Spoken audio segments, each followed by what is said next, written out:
Hi friends, welcome to Vishala ideas channel. నేను ఇప్పుడు water proof dry sheet కోసం చెప్పబోతున్నా. First of all ఇది నేను మీషోలో ఆర్డర్ చేసి తీసుకున్నా. ఇది నాకు 251 రూపీస్కి వచ్చింది. ఇది మామ్స్ ఈజీ ప్రోడక్ట్ అండి. ఈ ప్రోడక్ట్ అయితే చాలా బాగుంది. దీనిలో 2 లేయర్స్ ఉంటాయి.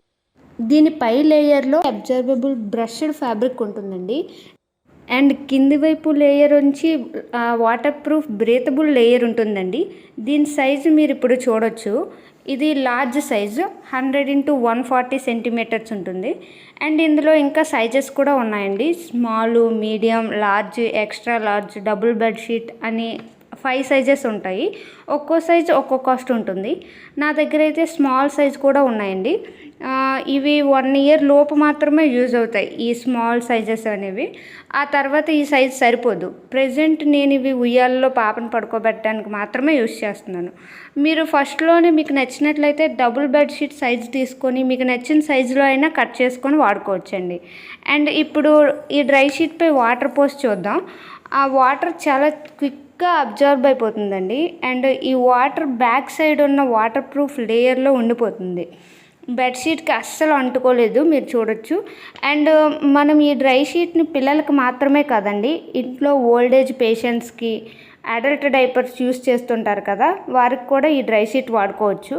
అండ్ లేడీస్కి పీరియడ్స్ టైంలో హెవీ బ్లీడింగ్ ప్రాబ్లం ఉంటుంది. అండ్ వాళ్ళకే కాకుండా ఆఫ్టర్ డెలివరీ తర్వాత మామ్స్కి కూడా హెవీ బ్లీడింగ్ ప్రాబ్లం ఉంటుంది కదా, వారు కూడా ఇది యూస్ చేయొచ్చండి. అండ్ పెట్స్ ఉన్న వాళ్ళు కూడా దీన్ని యూస్ చేయొచ్చండి. అండ్ దీని బెనిఫిట్స్ చూసినట్లయితే ఇది ఫాస్ట్గా డ్రై అయిపోతుందండి. అండ్ దీంట్లో బ్రీతబుల్ లేయర్ ఉంటుంది కాబట్టి హీట్ ఫ్రీ ఫ్యాబ్రిక్ యూస్ చేయటం వలన దీన్ని సమ్మర్లో కూడా యూస్ చేయొచ్చండి. అండ్ ఇందులో వాడే కలర్స్ అంటే ఇవి డిఫరెంట్ కలర్స్లో అవైలబుల్గా ఉన్నాయి. ఆ కలర్స్ న్యాచురల్ కలర్స్ యూస్ చేశారు. వీటి వలన పిల్లల స్కిన్కి కూడా ఎటువంటి డ్యామేజ్ అవ్వదు, ర్యాషెస్ కూడా రాకుండా ఉంటాయండి. అండ్ వీటి మెయింటెనెన్స్ విషయానికి వస్తే వీటిని వాష్ చేసేటప్పుడు గట్టిగా పిండకూడదండి. అలా చేస్తే బ్యాక్ సైడ్ లేయర్ డ్యామేజ్ అయిపోతుంది. అండ్ దీనిని ఐరన్ చేయకూడదు, బ్లీచ్ చేయకూడదు.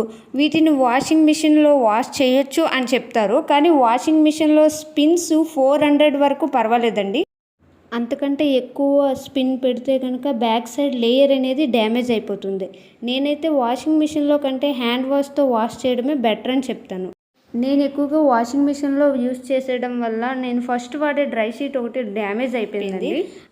ఆ డ్యామేజ్ అయిపోయిన డ్రై షీట్ని ఇక్కడ చూడొచ్చు మీరు. సో మైల్డ్ డిటర్జెంట్ యూస్ చేసి హ్యాండ్ వాష్తో వాష్ చేయడం అనేది బెటర్ అని చెప్తానండి. అండ్ ఈ వీడియో మీకు నచ్చినట్లయితే లైక్ చేయండి, సబ్స్క్రైబ్ చేయండి, బెల్ ఐకాన్ క్లిక్ చేసి ఆల్